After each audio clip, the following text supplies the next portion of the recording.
बौद्ध धर्म के संस्थापक जो कि महात्मा बुद्ध हैं, उनके बारे में जो इस वीडियो में हम लोग डिस्कस करेंगे। बौद्ध धर्म जो कि बहुत कम टाइम में ही जो वो भारत ही नहीं बल्कि पूरे विश्व का जो वो एक सर्वाधिक लोकप्रिय धर्म बन गया था। तो उसके बारे में डिस्कस करेंगे, महात्मा बुद्ध के बारे में डिस्कस करेंगे कि इनका जो वो लाइफ स्टाइल जो वो कैसा रहा, चाइल्डहुड या मैरिज जो वो कितने टाइम पर हुई, किसके साथ हुई, और 4 महान दृश्य जिनको कि महान त्याग भी बोलते हैं, उनके बारे में डिस्कस करेंगे। ज्ञान प्राप्ति कहाँ पे हुई, क्या-क्या हुआ, तो उसके बारे में डिस्कस करेंगे। धर्म का प्रचार के बारे में तथा लास्ट में महापरिनिर्वाण के बारे में डिस्कस एग्जाम के पॉइंट ऑफ व्यू से आपसे डिस्कस करेंगे कि आपसे जो वो क्या-क्या पूछा जा सकता है या पूछा जा चुका है पहले। सबसे पहला यहाँ पे पॉइंट है सिद्धार्थ। तो सिद्धार्थ जो वो महात्मा बुद्ध के बचपन का नाम था, ठीक है? बाद में जो वो ये महात्मा बुद्ध कहलाया, लेकिन बचपन में जो इनका नाम सिद्धार्थ था। तो इनका जन्म जो वो कहाँ पे हुआ था? इनका जन्म जो वो लुम्बिनी नामक स्थान पे हुआ था, ठीक है? याद रखिए लुम्बिनी जो वेरी इंपॉर्टेंट पॉइंट है। लुम्बिनी जो वो कपिलवस्तु के निकट लुम्बिनी के स्थान पर जो इनका जो जन्म है वो जो वो बैसाख पूर्णिमा के दिन हुआ था। ये जो स्थान है वो जो वो नेपाल में पड़ता है, ठीक है? आजकल जो वो नेपाल में पड़ता है। इनके पिता का नाम जो वो सुधोधन था। सुधोधन इनके पिता का नाम था और इनकी माता का नाम जो वो महामाया था। लेकिन इनकी जन्म जब हुआ तो देखिए बुद्ध का जन्म जो वो इसके पीछे भी जो वो इतिहासकारों के काफ़ी मतभेद है, लेकिन माना जाता है कि 563 ईस्वी पहले जो वो बुद्ध का जन्म हुआ था, ठीक है? लेकिन इनके जन्म के जो वो 7 दिन बाद, ठीक है, 7-8 दिन के बाद जब उनकी माता का जो वो देहांत हो गया, तो इनका पालन पोषण जो वो किसने किया, आपसे पूछ सकता है। तो उनकी एक छोटी बहन थी, ठीक है? उनकी माता की, महामाया की छोटी बहन थी, और एक सुधोधन की एक दूसरी रानी थी, जिनका नाम जो वो गौतमी था, प्रजापति गौतमी। तो इन दोनों ने जो वो इनका पालन पोषण किया था। अब आते हैं इनके दूसरे पॉइंट पर कि यशोधरा कौन थी? यशोधरा जो वो इनकी पत्नी का नाम था, ठीक है? देखिए क्या हुआ था कि पहले ही जो वो भविष्यवाणी कर दी थी, एक ऋषि आसित नाम का एक ऋषि था, उसने भविष्यवाणी कर दी थी कि या तो ये एक महान सम्राट बनेगा, मतलब बहुत बड़ा एक राजा, महान राजा बनेगा, या तो एक फिर सन्यासी बनेगा, मतलब कि या तो धार्मिक पुरुष, महान धार्मिक पुरुष बनेगा। तो उसके पिता ने सोचा कि इसको जो वो महान राजा बनाना है, सम्राट बनाना है, धार्मिक पुरुष नहीं बनाएंगे इसको। तो इसका पालन पोषण जो वो बहुत ही लाड प्यार से हुआ। देखिए वो जो वो धार्मिक पुरुष से या सन्यासी कब बनेगा? जब उसको दुख होगा, पता चलेगा, ठीक है? असलियत का पता चलेगा कि लाइफ कुछ नहीं है, लाइफ का जो सत्य है वो जानने के लिए जो वो सन्यासी बनेगा। तो इसलिए जो वो उसको जो वो ऐसे कई सारे जो भी मतलब कष्ट होते हैं आदमी को हर प्रकार के, तो उनसे जो उसको दूर रखा गया और उसको जो भी उसको चाहिए, जो भी उसको पसंद था, वो जो उसको दिया गया, ताकि उसको जो वो मतलब कि घर त्याग करने का जो वो कोई मौका ना दिया जाए, ठीक है? तो कुछ इस तरह से उसका पालन पोषण हुआ। मनोरंजन के जो वो उसके बहुत सारे प्रबंध किए गए, ठीक है? मतलब ताकि ये जो वो एक महान सम्राट बने, लेकिन मतलब कि एक प्रकार से आप बोल सकते हैं कि ये जो वो आध्यात्मिक विचारों से जो वो उसको हटाना चाहते थे, ठीक है? और उनका विवाह भी जो वो 16 वर्ष की आयु में जो किया गया, तो याद रखिए 16 वर्ष की आयु में जब इनका विवाह हो गया था एक राजकुमारी के साथ, बहुत ही एक सुंदर राजकुमारी थी, उसका नाम था यशोधरा। तो इसके साथ जो वो इनका विवाह कर दिया गया और उनके घर जो वो एक पुत्र का जन्म भी हुआ, ठीक है? और पुत्र का जन्म जो वो पुत्र का नाम जो वो क्या था? राहुल था। इसको भी आप याद रखें, राहुल का मतलब होता है बंधन, ठीक है? तो उनका पुत्र भी हो गया था। तो उसके बाद क्या हुआ? उसके बाद नेक्स्ट पॉइंट है 4 महान दृश्य, या इसको जो वो महान त्याग भी बोलते हैं, ठीक है? तो क्या हुआ था? तो सिद्धार्थ जो वो मतलब कि सुंदर महलों में जो उनको रखा गया था, परंतु उनका मन जो वो बाहरी संसार को देखने के लिए जो वो बहुत व्याकुल था, ठीक है? तो एक दिन जो वो उनके पिता जो वो कहीं घूमने चले गए थे, तो उन्होंने जो वो बोला अपने सारथी को, जिसका नाम जो वो चंद था। इसको भी आप याद रखिए। बीच-बीच में मैं ऐसे पॉइंट बताऊँगा जो आपको मतलब कि ऐसे सुनने से ही जो वो आपको याद रह जाएँगे और एग्ज़ाम के पॉइंट ऑफ व्यू से वो आपकी हेल्प करने वाले हैं। तो उनको अपने मतलब कि अपने सारथी को बोला कि मुझे जो वो बाहर जाना है, तो बाहर जो वो घूमने के लिए चले गए। तो 4 महान दृश्य जो कि आपको एक सीक्वेंस में याद रखने हैं, क्योंकि सीक्वेंस में जो मैंने एक एग्ज़ाम में जो वो देखा था कि एक सीक्वेंस जो वो दिया गया था कि पहले जो वो क्या देखा, तो पहले जो वो एक बूढ़ा आदमी देखा, ठीक है? तो बूढ़ा आदमी देखा तो उसने पूछा कि सिद्धार्थ ने पूछा कि अपने साथी से कि ये कौन है? तो उन्होंने बोला कि बूढ़ा आदमी है, हर किसी को बूढ़ा होना है। तो सिद्धार्थ ने सोचा कि मुझे भी बूढ़ा होना है। बोला कि पूछा उससे, तो हाँ, कि बूढ़ा होना है, सबको होना है, मुझे भी और आपको भी। फिर दूसरी बार जो वो पहला जो वो बूढ़ा आदमी देखा, ठीक है? देखिए जहाँ पे वो रहता था वहाँ पे जो वो पहले ऐसा कोई दृश्य नहीं देखा जिससे कि उसका मन जो वो एकदम से मतलब कि बदल जाए, ठीक है? तो बूढ़े व्यक्ति को भी वहाँ पे नहीं रखा गया था, जो रोगी थे उनको नहीं रखा गया था, ठीक है?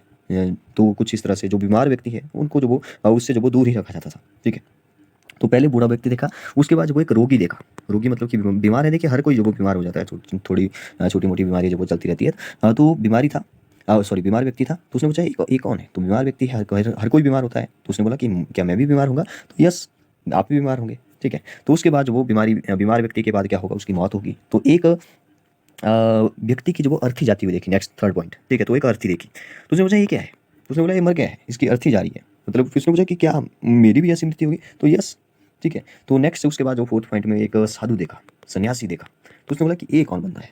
तो फिर से पूछा, तो उसने बोला कि ये जो वो एक सन्यासी है, घर बार छोड़ के जो वो एक सत्य की तलाश पर जो वो निकल पड़ा है, ठीक है। तो कुछ इस तरह से जो वो फिर वहाँ से जो वो टर्निंग पॉइंट जब आप बोल सकते हो कि वहाँ से जो उसका उनका सिद्धार्थ का जो वो थोड़ा-सा मन जो वो बदल गया और उन्होंने जो वो घर छोड़ने का जो वो निश्चय किया। ठीक है, उन्होंने सोचा कि मतलब कि उन्होंने जान लिया कि जो संसार है वो जो वो दुःखों का घर है। तो जो वो सिद्धार्थ ने जो वो घर त्याग करने का मतलब कि त्याग कर दिया एक रात को जो वो अपनी पत्नी जो भी जिसका नाम है यशोधरा था, पुत्र का नाम जो राहुल था, उनको जो वो घर में सोते हुए छोड़ के जो वो सत्य की खोज में निकल पड़े और इसी घटना को महान त्याग बोलते हैं। ठीक है? महान त्याग जो वो इसी घटना को बोलते हैं और उस टाइम देखिए विवाह जो वो उनका हुआ था 16 वर्ष की आयु में लेकिन उस टाइम जब उन्होंने घर छोड़ा था तो उनकी आयु जो वो 29 वर्ष थी। ठीक है? तो 29 वर्ष की आयु में जो उन्होंने घर छोड़ा था। नेक्स्ट हमारा पॉइंट है ज्ञान की प्राप्ति। वेरी इंपॉर्टेंट पॉइंट है, यहाँ से बहुत सारे क्वेश्चन पूछे जाते हैं। सबसे पहली बात जो वो मतलब कि घर छोड़ने के बाद वो सबसे पहले कहाँ पे गए? तो मगध में गए। ठीक है? मगध की राजधानी जो वो राजगृह में पहुँचे और उन्होंने जो वहाँ पे 2 गुरुओं से जो वो शिक्षा प्राप्त की और 2 गुरुओं के नाम जो वो आप याद रख सकते हैं। एक नाम था अलार कलाम और एक था उदरक। ठीक है? तो इन दोनों गुरुओं से जो वो शिक्षा ली, लेकिन उनके मन को जो वो शांति नहीं मिली। तो उनके 5 साथी भी थे। ठीक है? ये 5 साथी भी आपको याद रखने हैं क्योंकि सबसे पहली शिक्षा जो वो इनको ही दी थी। ये 5 साथियों के साथ जो वो वहाँ से जो वो उरुबला के जंगलों में चले गए और 6 वर्ष तक जो वो वहाँ पे उन्होंने कठोर तपस्या की और ज्ञान की प्राप्ति नहीं हुई लेकिन अभी। ठीक है? ज्ञान की प्राप्ति कहाँ पे होगी? ज्ञान की प्राप्ति होगी बोध गया में। ठीक है? तो फिर जो वो बोध गया में चले गए पाँचों साथियों को लेकर। अच्छा, पाँचों साथी जो वो 6 वर्ष की कठोर तप किया मतलब तपस्या की, लेकिन ज्ञान की प्राप्ति नहीं हुई। तो यहाँ पे ज्ञान की प्राप्ति नहीं हुई तो 5 जो साथी थे, वो जब उनको छोड़ गए कि ज्ञान की प्राप्ति तो नहीं हो रही है, तो उनको छोड़ के चले गए।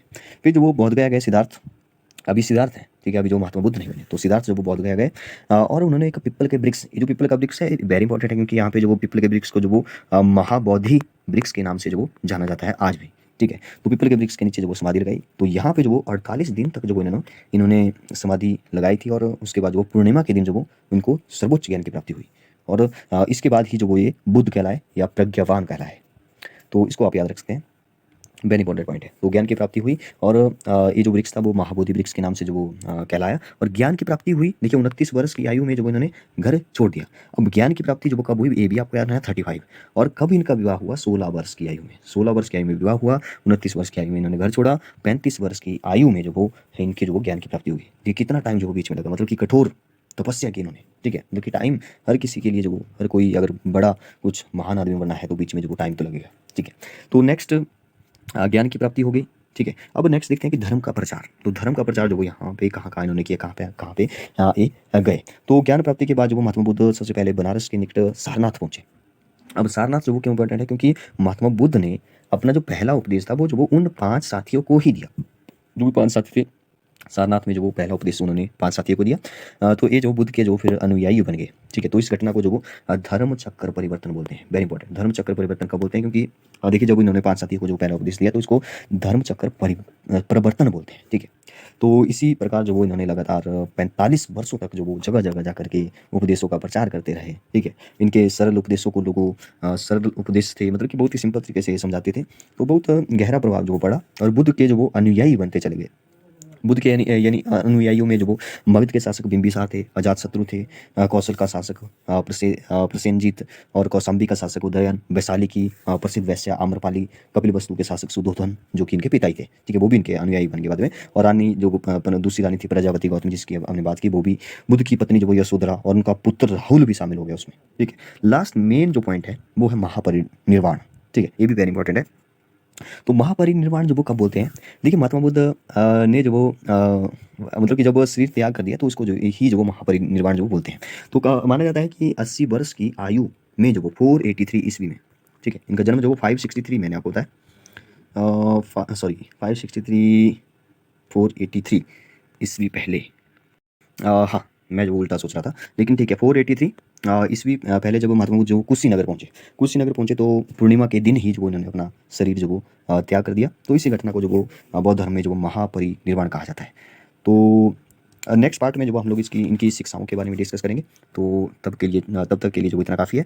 बताइए आपको वीडियो कैसी लगी? Thank you.